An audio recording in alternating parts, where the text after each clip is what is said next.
Hey everybody, how you doing? It's Corky Messner here. I am in Florida, in case you didn't know that.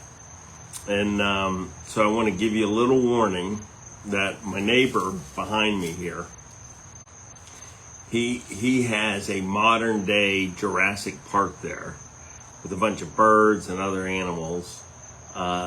Those big colorful birds. So the reason I call it Jurassic Park, because it sounds like Jurassic Park. So if you hear something weird, it's my neighbor's yard.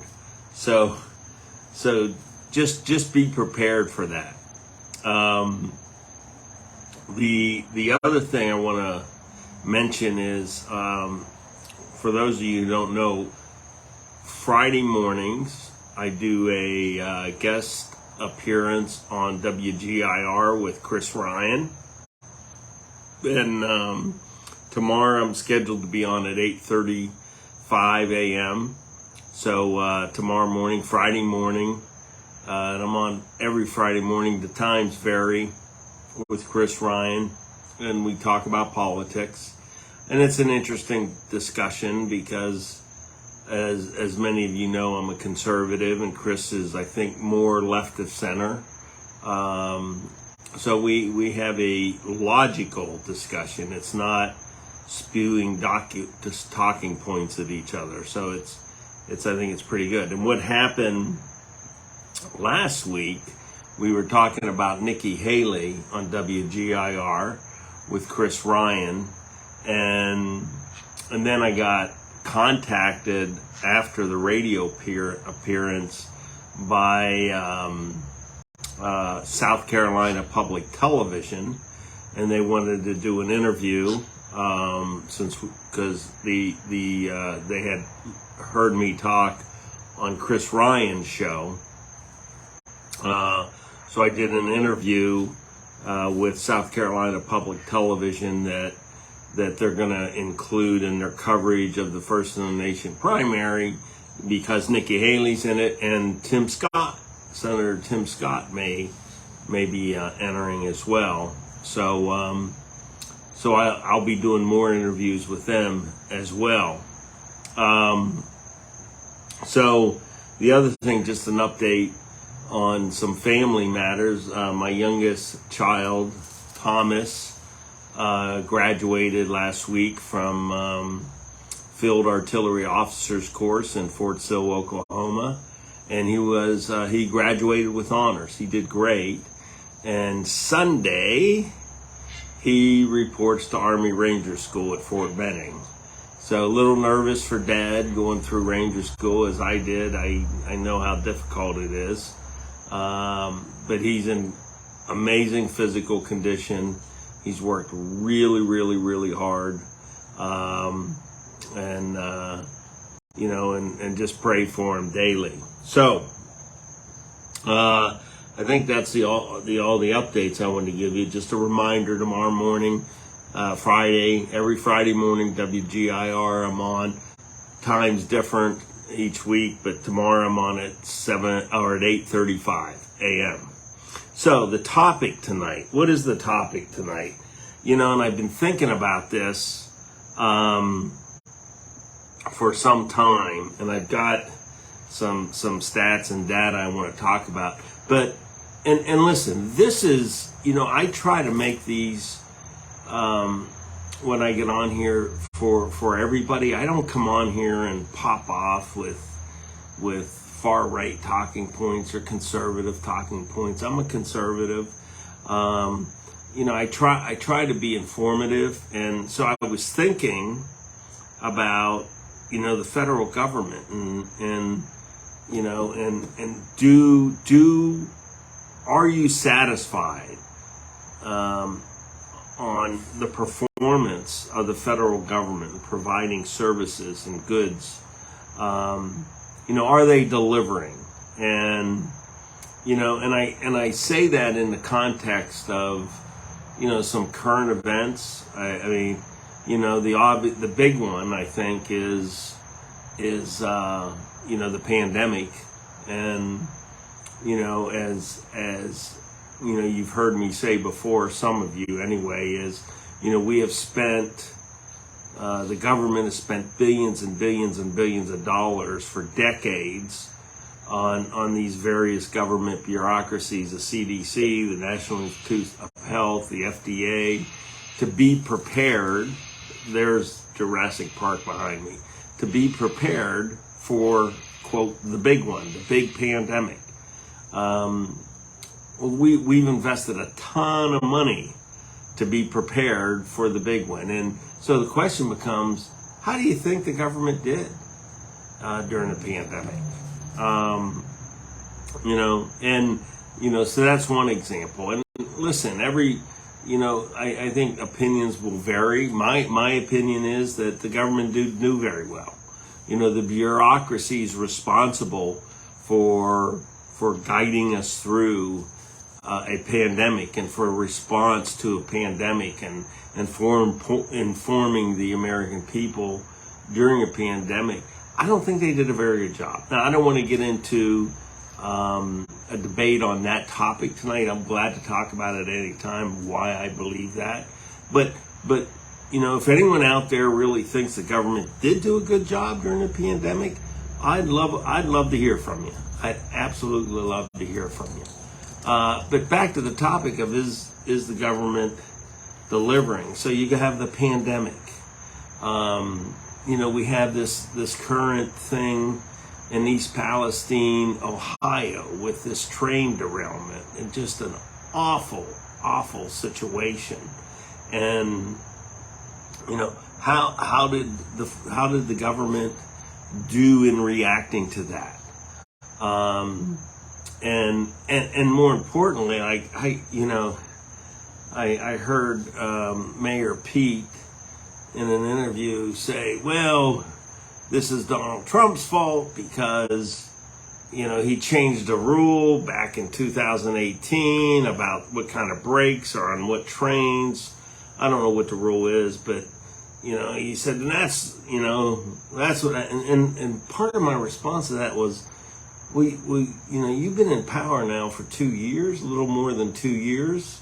I mean, didn't you do some kind of review of rules that have been changed and what new rules ought to be implemented or changed back? And why didn't you, do something, proactively, be preemptive, and it's sort of always this, this avoidance of accountability and twisting words and pointing, but the government's response in East Palestine, the whole balloon fiasco. I mean, are you kidding me? I mean, we have a Chinese spy balloon that is first seen by civilians in Montana that we allow to cross the country and then blow it out of the sky after it's crossed the country. And then the federal government reacts and adjusts their radars and starts blowing everything they can find out of the sky. And it's, I've heard people say, well, $400,000 missile, $500,000 missile, whatever it is. But in addition to that, I mean, those jets are probably $25,000 an hour to fly. And we've had how many jets up there chasing this stuff? So clearly a government overreaction. And now listen, I can go down the list. The supply chain issues were awful. What happened with the FAA and all the planes getting shut down? And then, and I'm thinking, well, what are the good things, that the government's done lately? I'll be honest with you, it's hard for me to think of some. I think I would say, the reaction to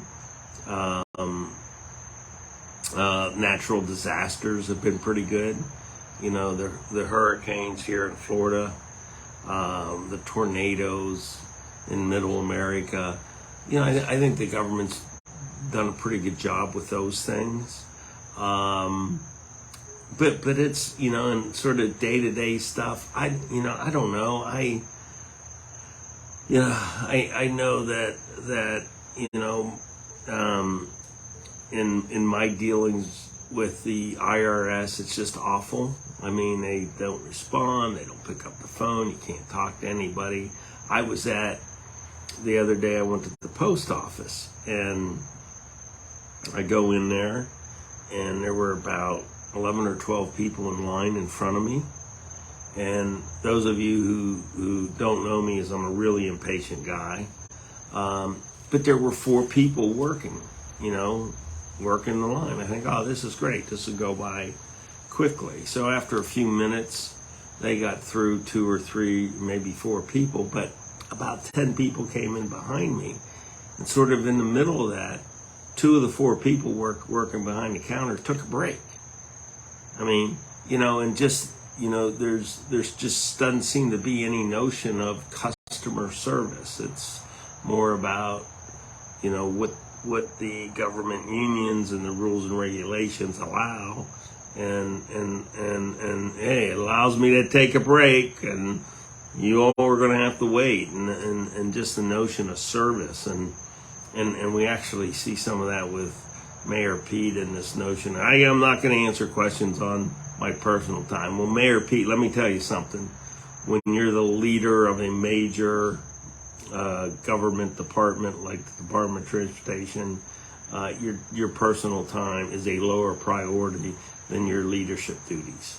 So anyway, as I was thinking about all this, of course, you got the money side of this. I mean, our budget's now over $6 trillion. When I ran for Senate 3 years ago, it was 4.3 trillion.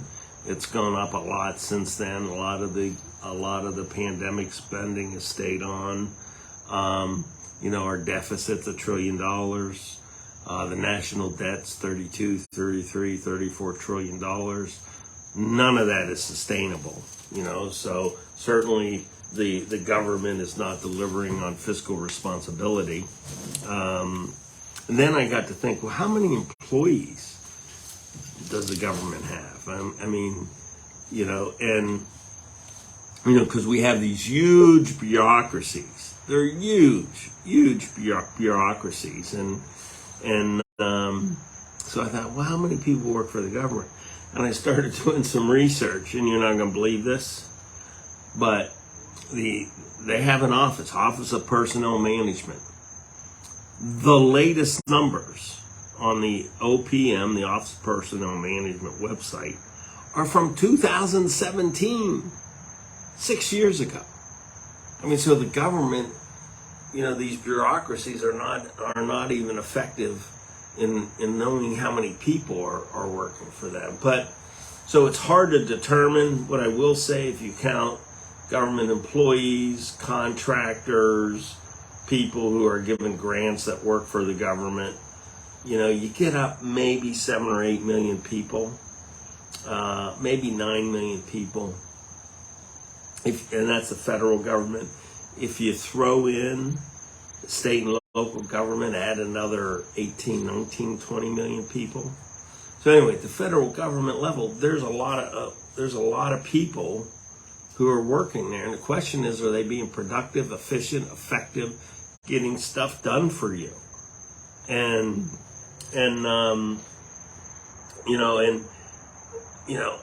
I think not, but maybe you do.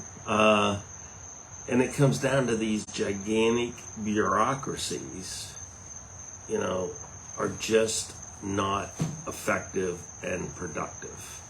And I think if anyone looks at it objectively, one must come to that conclusion. Now, I know the people on the left really believe in government and tend to always give government the benefit of the doubt, and those on the right believe in small government.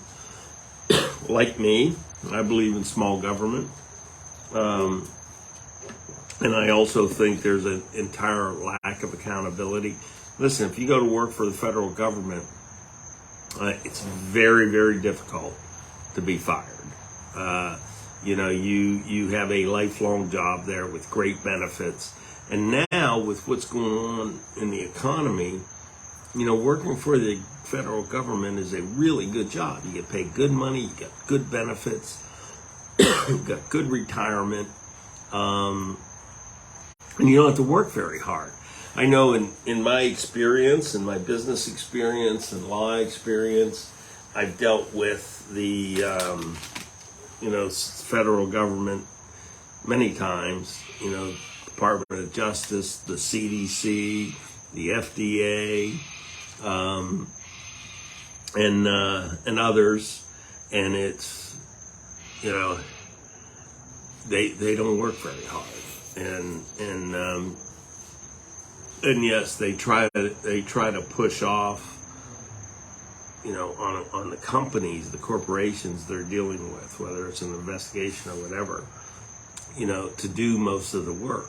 And so that's why when you hear about this East Palestine situation, and I know on Fox News they're beating people up because they use the consultant to do the testing.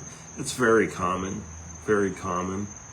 And, the reality is, at least my experience has been, we play it straight with the government because you don't want to lie or deceive them. If you do, then you're in even bigger trouble. But, I think it's really, really difficult to say that what we're paying for, and what we receive is they're not delivering, and big bureaucracies, because of how they operate, lack of accountability, lack of, they're really not a meritocracy. People tend to be in survival mode. They're not risk takers. They don't produce very good decisions or results or services. And here's an interesting thing. As I was thinking about this, I thought, well, let me look at, employees of big corporations. All right. And so, again, it's hard to say, but, the federal government has somewhere between 5 and 8 million employees, contractors, grant recipients. If you look at the largest United States companies in terms of employees, you got Walmart at 2.3 million employees, Amazon at 1.5 million employees, United Parcel Service at 500,000, Kroger, the big grocery chain, at 500,000, Home Depot at 500,000, Target at 450,000, Starbucks at 400,000. You get down the list, and I think you get down to about, the top 20, is about the size of the federal government. And really, think about it, if you didn't receive your Amazon packages, on a regular basis, listen, and would you order stuff from Amazon? And I think everybody who's ordered stuff from Amazon has had a hiccup now and again, but it's pretty rare in my experience, pretty darn rare that the what you order doesn't get there when it's supposed to get there, and it's what you order, so it's not what you. And so think about that. Amazon, 1.5 million people. Would you use Amazon if they produce results like the federal government? Of course you wouldn't. Of course you wouldn't. Would you go to Walmart, 2.3 million employees? And by the way, I love going to Walmart. But would you go there if it wasn't organized? If you couldn't find stuff, it wasn't identified, if there weren't employees there who you could ask, where do I find this? And if there wasn't stuff on the shelves, would you go to Walmart? Of course you would not. Would you go to Walmart, like my experience at the post office? You went up to someone and said, hey, I need to find out where the soap is. And they said, excuse me, I'm on my way to my break. All right? So I can't answer that question. Of course you would not accept that.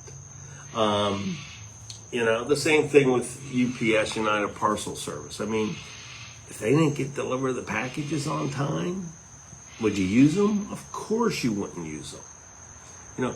But, we for some reason, I know the reason, but, we don't hold the federal government accountable. And the only way to hold them accountable is how we vote and who we elect to office. And will they hold these bureaucracies accountable? So that's where we have the power. And, so think about this. I mean, think about it, and I'm probably going to get comments about, Amazon's terrible. Yes, Amazon makes mistakes, but their efficiency is so much better than the federal government. It's not funny. And if you don't admit that, you're not being intellectually honest. And I say to those on the left who really believe in government and the bigger the better, do an objective assessment of it and think about it. Do we deserve better? I think we do. And the only way we're going to change it is by who we elect. And it's hard. It is really, really hard. Because now these politicians inundate you with TV ads, social media, text messages, you name it. And it's hard to discern who's being truthful about what. But what we have to do is be a responsible voter. And it's great to be opinionated. Absolutely wonderful to be opinionated. But I think everybody, and I challenge everybody to also be informed. Inform yourself. Inform yourself about what's going on. And listen, this year in New Hampshire, we have the First in the Nation primary coming up. We're going to have presidential candidates coming through there. Inform yourself. Figure out who you like and why you like them. And do more than just listening to their, what they're saying to you. Do some reading. Talk to people who are informed. Hell, send me an email. Send me a note. I'll address the subject.